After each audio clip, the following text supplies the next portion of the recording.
Hey there guys, welcome to a very special Let's Play. This is Let's Play Omega in the Lands of Minigamia.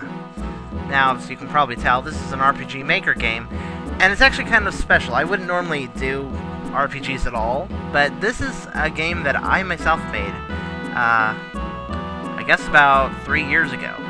And I recently found it on the internet. I didn't know I still had it up and existing, but I pulled it off the internet and figured I'd give it a playthrough for you guys.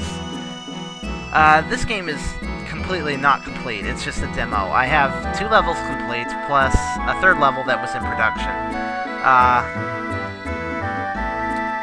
I find this to be a pretty entertaining game, but I'd like to get opinions on it. If I get positive opinions, I might continue working on it.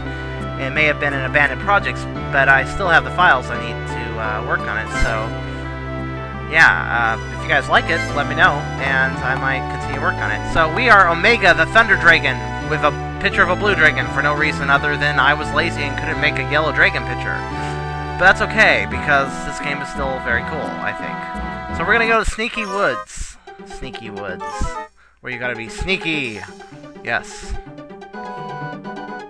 And this is not a traditional RPG. Well, I just didn't really want to make an RPG. I just wanted to make sort of an action game. So that's what I did.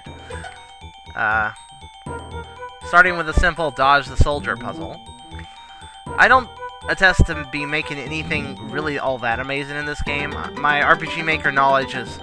my coding knowledge as far as RPG Maker goes, it really does fail in comparison to a lot of people's, but I just try my best, and hopefully I produce something interesting. Here's something that the few people who have played the game don't really know about. The rose bushes indicate a secret. Because basically the point of this game is that we've gone to this world, and all these statues for this one god known as Apu Huti, all his statues were stolen, we gotta go recover them all. But in addition to that, there's also, there's 12 statues, but in addition to that, there are 24 pets of Apu Hupi, and we just rescued one of them, Slimy.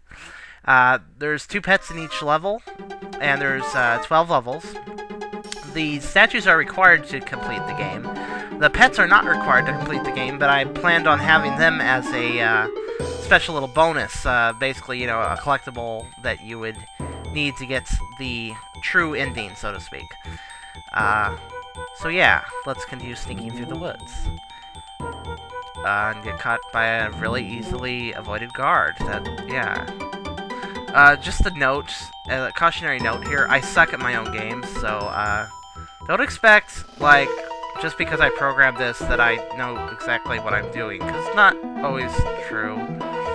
I also randomized, guards on crack. Do you like it? I thought it'd be kind of interesting to put in the game. But yeah, crud. I made this game pretty difficult in some areas and sort of medium on other areas. This is really not a hard segment compared to later. And speaking of later, I will probably tone down what I'm speaking of, as far as the thing that's really hard. There's one puzzle in a later area that I'll just get into that when I get to it, because, yeah. But first, let's try to get through here. This doesn't require precise timing, but it's pretty close. So, you gotta know what you're doing. Basically how it works is that there's each area here, once you get through it, if you get caught, you just get taken back to the last red square transporter tile thingy that you hit. So you don't lose all your progress. So, part by part. And each part obviously gets more difficult, or more complex at the very least. Timing is everything. And this segment screwed up the few playtesters I had play this game, and I just screwed myself up. But, this one segment, it's difficult to... There's a lot of different ways you can go through it, and it actually took me a while to even figure out what the best way to get through it was. I only knew that it was possible to get through. I didn't know the easiest way of doing it until recently. And the easiest way is to get behind this guy, wait, go, and pretty much like this. This guy's crazy, but he gets caught on the other guy walking in a circle every 6th time he goes to the right. If you know this, it becomes a little easier to judge when you should move. I'll probably fail anyways. Well, I may have passed him at least. Let's try that again. Oh, also, Biomiracle Baby Oopa, I will get back to it. I know I've been postponing it ever since the first video, but I will get back to it. Just give me some time. I wanted to get some other stuff done. A temporary loss of interest, but I have the game all recorded and everything. I just need to basically submit the videos for the most part. Let's try this again. Ah, crud. Alright, we'll get this. So, 12 levels. Each level ends with you obtaining a statue of Hooty. And basically how I had the game planning on ending was... Well, actually, I have absolutely no clue.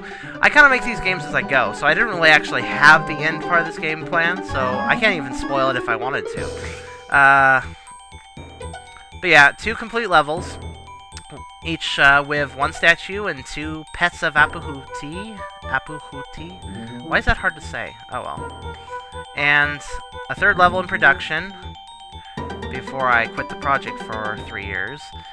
But, so yeah. I made that through very easy. Usually I mess up there. Okay, good. We're past the main area. Now we just gotta use the save crystal, like Final Fantasy uses. So I'm so totally repping them off. But I call it a crystal phone, so it's different. And yeah, the guy at the beginning of the game is sort of our guide, and now he's talking to us on the crystal phone. See the point? It's a phone. You can talk to him from a long distance. And we're about to go fight our first boss fight, Floria, who is one of the Groznik's army commanders. The Groznik's army being the people who were evil and stole all the statues for no apparent reason. So here is Floria, and the boss battle with Floria. Which is not an RPG battle, because I don't like them very much right now. Or something. No, it's rather run away from her and try to hit switches. Which is still more entertaining than some boss battles can be in RPGs. So, yes. But there's a catch. Basically, you look at the bush, activate a trap, or arm a trap, and then to use the trap, you step on the glowing red platform. That attacks Floria, but the catch is that each time you attack her, she moves faster. So, if you're really actually just trying to hit one switch and then try to find another one, you're basically going to get caught. You gotta have timing on this. You just gotta hurry and rush through all 3 switches. That's kind of the trick to this. She's pretty easy if you do it this way. But otherwise, she's a real pain. Because she can run faster than you after hitting the 2nd switch. So, yay! Victory! Let's go save a statue. Even though we already saved the statue, we just gotta go talk to it. Because statues like to be talked to. And they can also teleport you. Awesome. So that was level 1, but we'll be returning to it in the 2nd video. But that's for the 2nd video, so I'll see you guys then.